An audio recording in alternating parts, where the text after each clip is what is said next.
is from Cambridge University Library, Kristin Williams.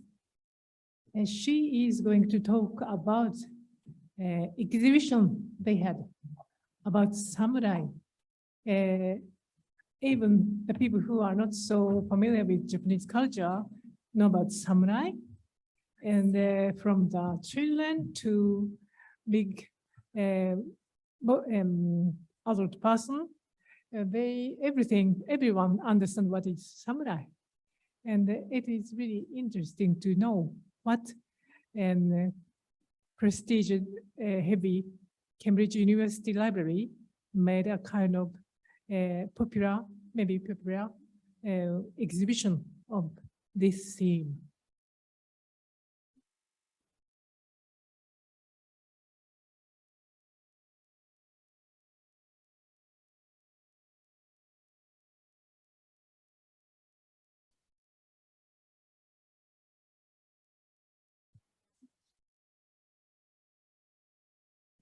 A little bit, some technical help we need, as usual.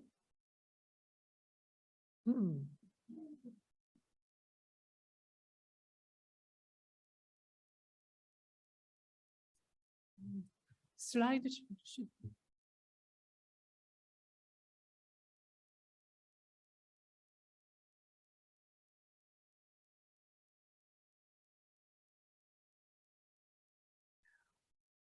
We library also have to support many digitalized things now, and we know everybody. It is not easy.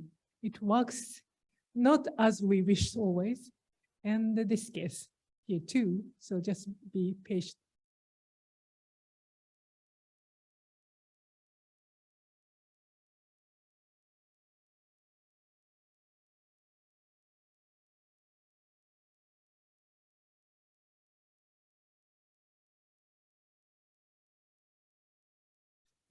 Yes, now. Yeah.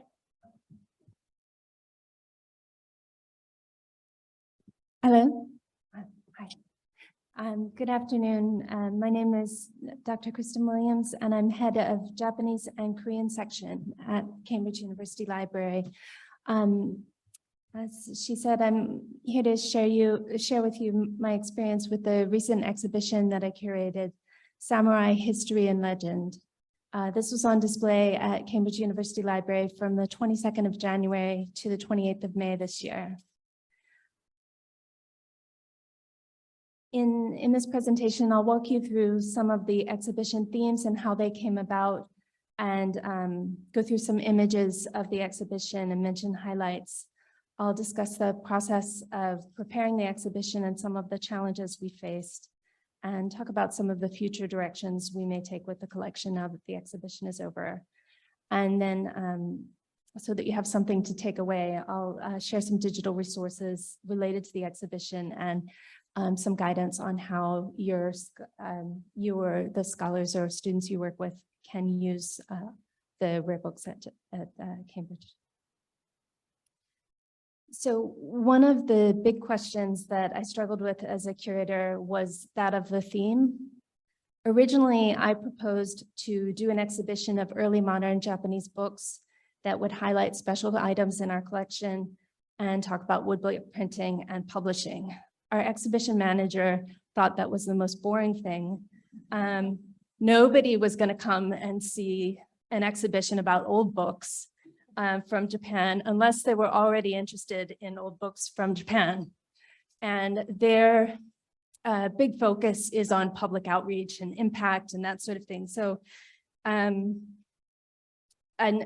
throughout the whole process, I was always trying to make things more boring, and Chris Burgess, our exhibitions manager, was trying to make them more exciting.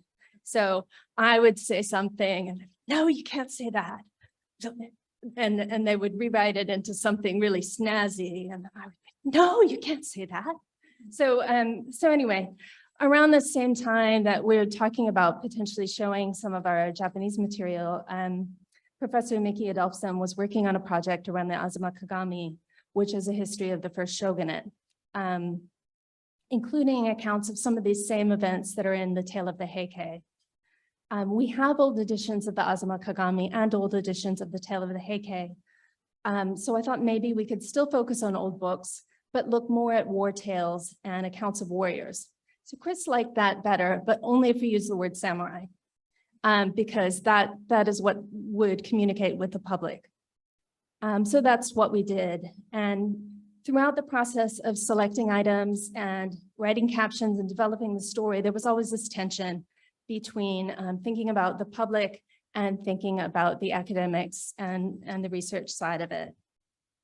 So I think samurai, at least from an academic perspective, it's a really problematic term in a lot of ways, but it's a term that people in the UK know, and they immediately think Japan. Whether that's good or bad. So I wanted to avoid getting into ideology and propaganda and things that had come up around the samurai, especially in the 20th century. So I started my story with the emergence of samurai power in politics in the late Heian period and the early medieval period, and then ended with the dissolution of the samurai class in the 1870s. So trying very much to cut out all of the 20th century and just focus back on the old books and the manuscripts, and try to get people to focus on that. But still, as I was giving tours, there would be questions about Zen and the soul of Japan and the samurai and the soul, you know, this whole direction of things. So, So the exhibition focused on people who were mentioned in the Azuma Kagami and the Tale of the Heike, especially Minamoto no Yoshitsune and Minamoto no Yoritomo and some of the people around that time. The history and legend part of the title reflects the fact that the exhibition was talking about the historical events and context of early samurai, but then also the tales and legends that came up around the famous figures when they passed from history into the theater and the illustrated books. I hoped that visitors would challenge their assumptions about Japanese history and come away with some new images and ideas. In addition to selecting books that were directly related to samurai history, I also did some keyword searches in digital editions of the Azuma Kagami, just because it hasn't been translated yet, and it's a slow read. It's pretty big.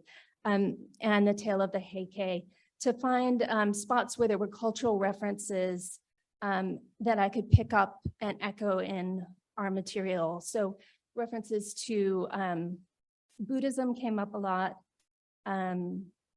Also theater, performances, dance, and a certain amount of ritual objects, things like that, and music. One of the oldest objects in our Japanese collection is a beautiful copy of the Lotus Sutra in Chinese, written in gold.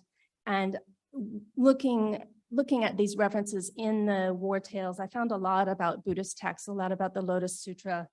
So for the exhibition, I displayed the Lotus Sutra together with an illustration from an edition of the Tale of the Heike,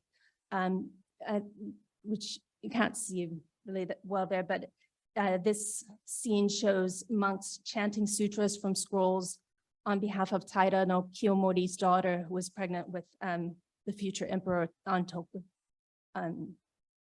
So I tried to include as many book illustrations as possible in order to narrow the distance between the texts in Japanese and Chinese and our English-speaking visitors.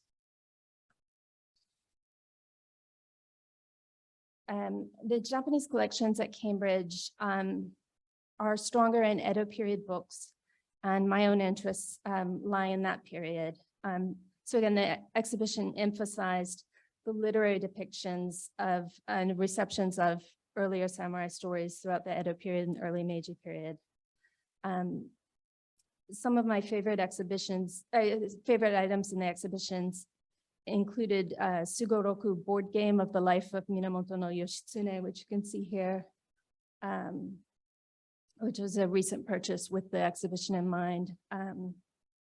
Once we decided on samurai, and then some folding orihon manuscripts of swords that are painted, which I've gotten another slide.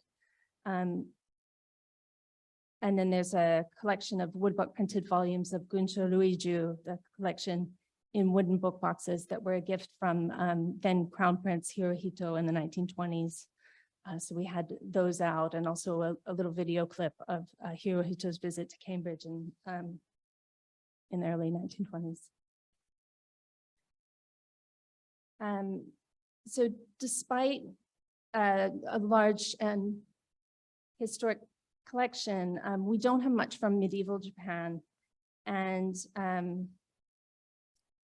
working to some extent with Professor Adolphson, he really wanted the medieval in there. And in fact, thinking about the last presentation, one of the things he said to me early on was, Princeton has komonjo, why can't you get some?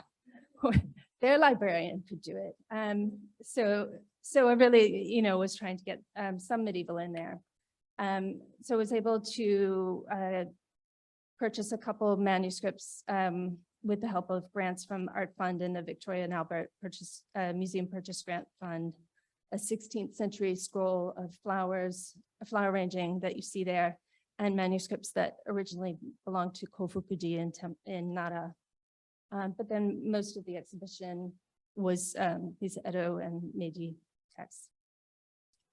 The medieval manuscripts from Kofukuji Temple were used as part of a small graduate student seminar in 2021.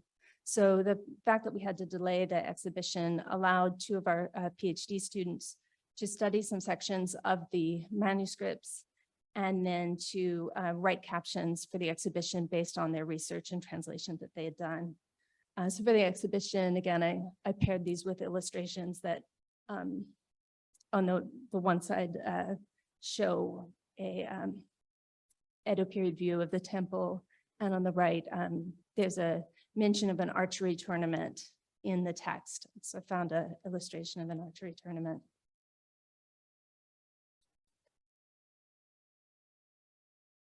I looked at a lot of Edo and early Meiji period books and prints that bring out the stories of people from the Genpei Wars and retell them.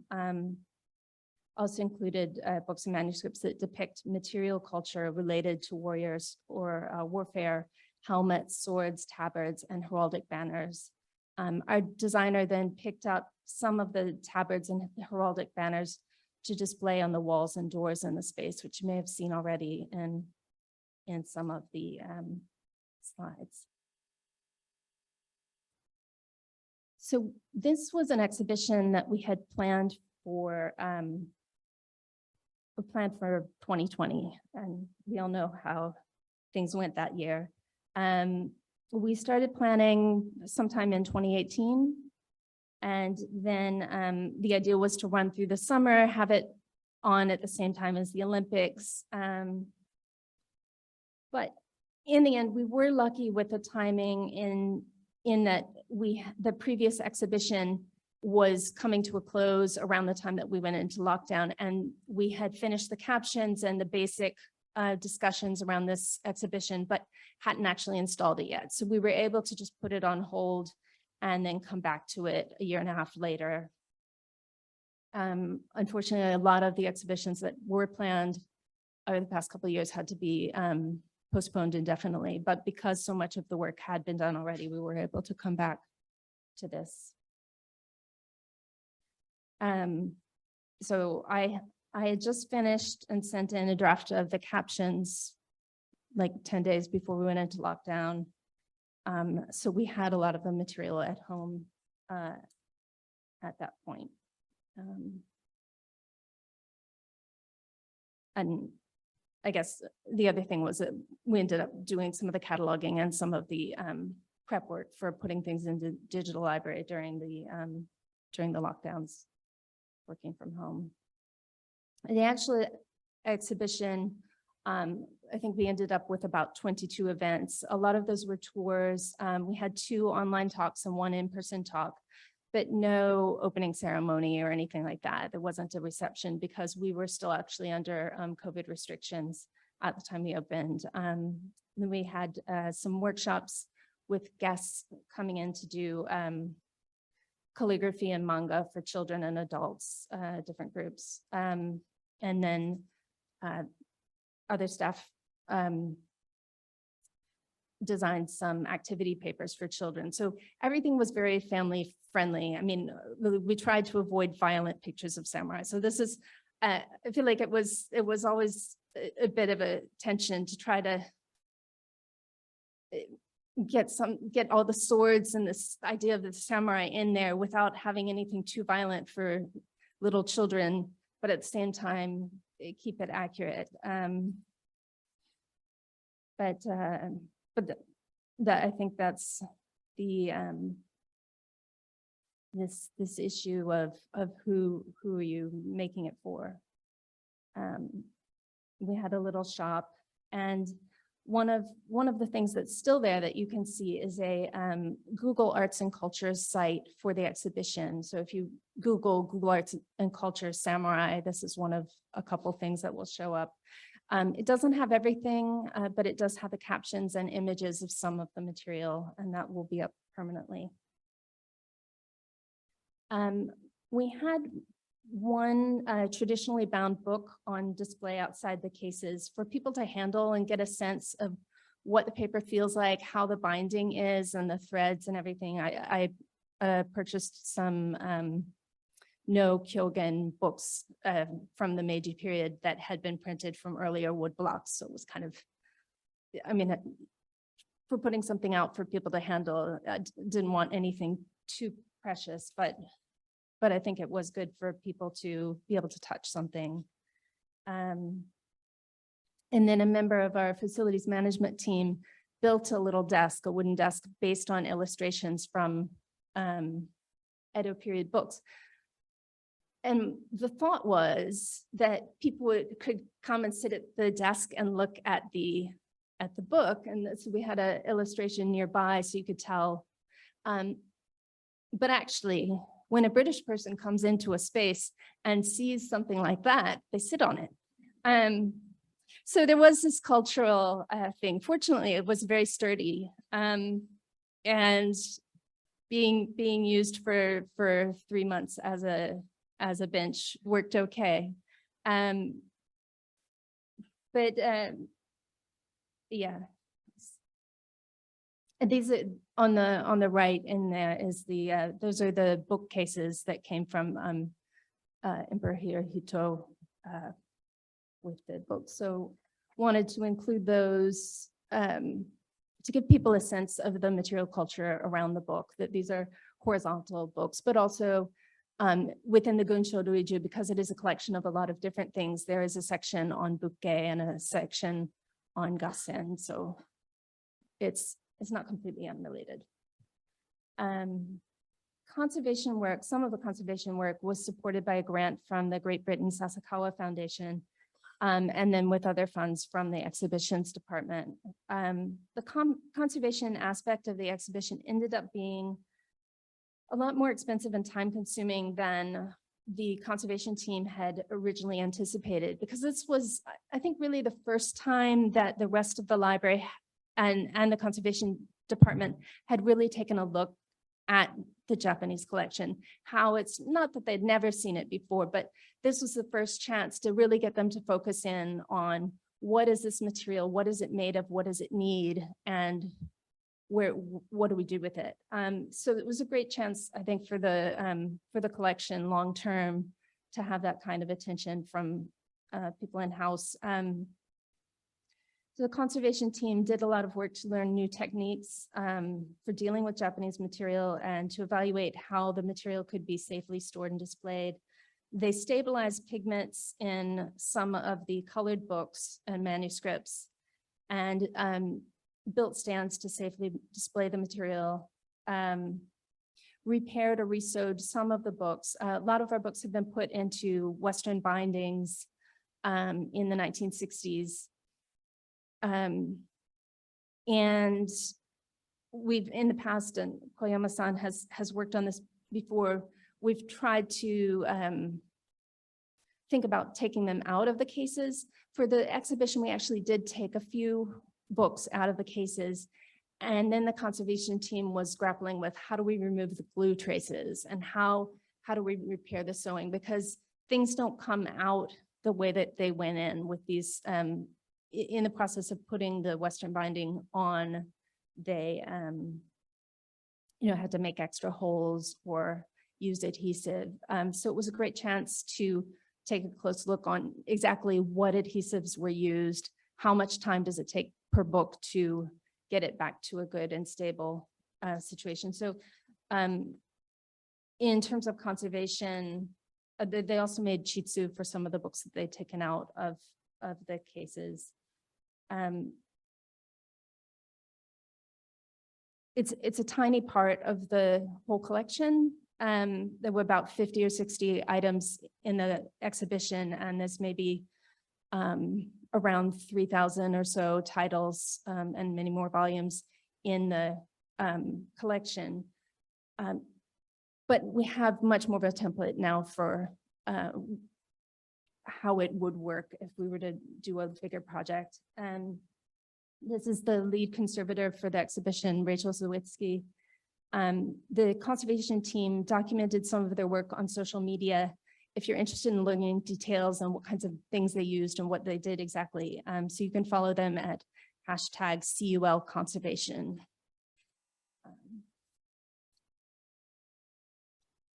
So I don't know how am I on time. So future directions, a few of the pieces that were reproduced for the walls, like that little picture there with the 2 frames, those are now in a permanent home on the walls of one of our meeting rooms that used to have medieval manuscripts on the walls. So have a little bit living on, but beyond that, I see the exhibition's future and mainly what it's done for awareness of the collection. The Samurai exhibition was a great chance to share our Japanese rare books and manuscripts with the public and to raise awareness about the non-Western treasures in the library.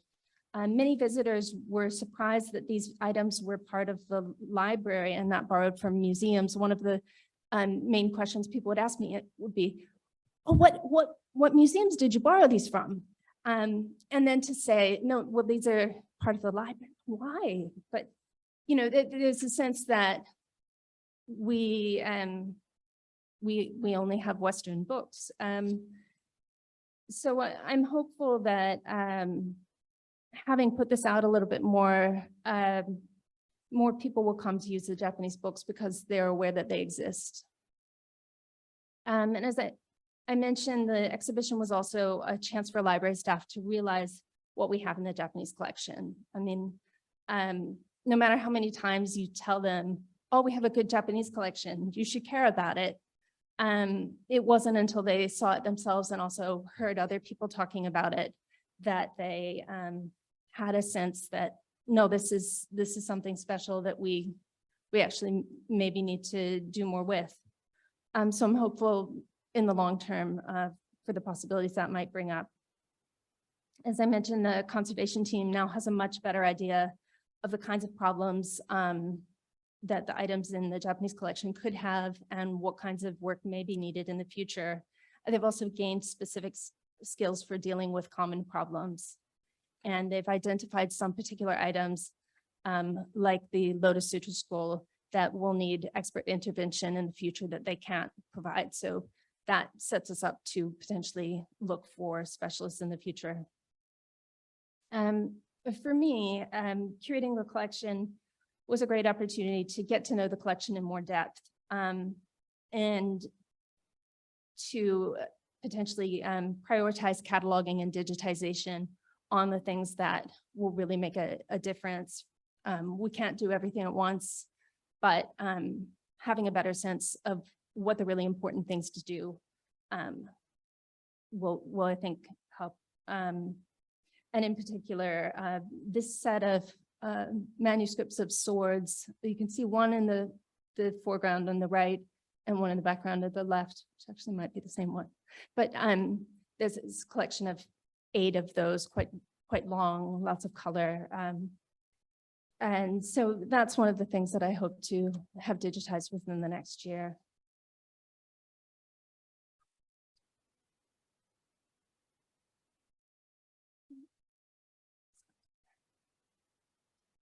So I think this list of resources is a bit long, but I think the slides will be shared later. I mentioned the Google Arts and Cultures version of the exhibition. There's other resources. There was a little animated trailer made for the exhibition, which the digital content unit put together, and has the manuscript sort of dancing around a little bit, which is fun. And 2 of the talks that were given are available on YouTube. There's a couple blog posts, including one by the conservation team, and one that I put together with Liam Simpson in our special collections team on the sounds of the texts. Because a lot of these things that were chanted or performed, even the Lotus Sutra, looking at the text doesn't give you a sense of how it would be. So so this blog post will take you through that. So finding Japanese books, and again, this is something I guess for when the slides are shared later. We're very lucky to have a big collection of rare books and manuscripts. Many of these come from the collections of William George Aston and Sir Ernest Mason Sato, who were in Japan with the British legation in the late Edo and early Meiji periods. These are not on our main catalog online, but it is possible to find them thanks to a lot of hard work in the past by Professors Hayashi and Kornitsky, and by Koyama-san, who's here. So there's also the Union Catalog of Early Japanese Books in Europe, but that does not include everything. It doesn't include the Azuma Kagami. It doesn't include the Hokusai manga. So there's these odd sort of omissions. So you can look at that later. So the exhibition is done, but the books are still there, the manuscripts are still there. And if you want to use them, you don't have to be affiliated with Cambridge, you don't have to have a letter of introduction, you need a photo ID, and you need to be either 18 or have your parents' permission if you're only 16 or 17. So, so do come, and if you are planning a trip, it's best to start the registration process ahead of time, at least a couple days. And if you've found the class marks, you can write to me and I'll try to make it a little smoother. Thank you. Thank you very much, Kristin. Questions from public here or online?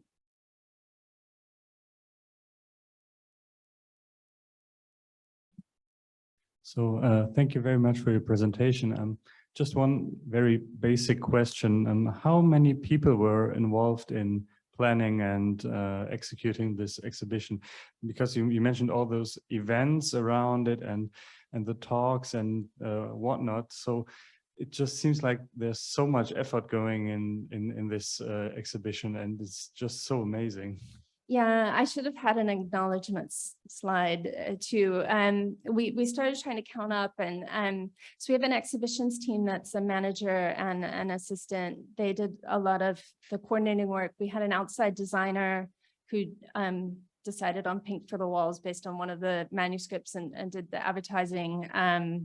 The conservation team, the lead conservator, and then some time from several other people on the team balanced with their other work. So that, and then the facilities management, actually building some of the cases and carrying things around and getting it installed. And then some input from some of the academics on specific things. So there were not quite a cast of thousands, but at least maybe a couple dozen. Thank you. Building on that question, and thank you so much. That was really inspiring. Really great to hear about your work. But building on that question, I think you mentioned quite a few outreach events as well. And I know those are a lot to plan on top of a whole exhibit. Were you alone in planning those, or what kind of team did you have there? I wasn't even involved, to be honest. The public events coordinator and exhibitions manager worked those out. I made some suggestions. They asked me if there was anyone I would recommend for talks and what kinds of things. But I fortunately didn't have to be. I gave all the tours, but apart from that, things like the Manga Workshop, we had someone come in for that. Thanks, Kristin. It was really, I was aware the exhibit was up and seeing things online, but obviously not being able to see it in person. It was really great to hear more about it today from you and hear all the work that went into it. I was really impressed with the way how you talked about kind of taking what you wanted to show in terms of Japanese book history and woodblock printing, and then the desire, which I well understand, of communications and planning people to make it exciting, and how you really like navigated a middle path through that. And you talked about how you really like found ways to weave things in, like the Lotus Sutra copy that you have that you obviously want to display because it looks stunning. I was just curious, was there anything that from the collection that you really wanted to display and you just couldn't figure out an angle to tie it in? And then you're like, I'm so disappointed I couldn't like find a reference in Azuma Kagami or something to get that one in there. I think I just had a few things that I really wanted to get in, partly, well, the 2 sets of manuscripts, because I had said in the grant application that I would display them. So I found a way to get them in. But no, not, I mean, it was hard to just pick 50 or 60, but we have a relatively small room. We crammed in more than the exhibition manager really thought was possible. But I think it gets back to, part of it is where the funding is coming from. The exhibitions team has their funding for the kinds of things they want to do. So I had to sort of coordinate with them, and that is their big, the public outreach and impact is what they're about. So but I was able to get in the few things that I really did.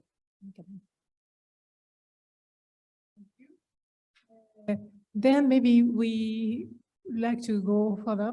Thank you very much. Really interesting Roberto exhibition.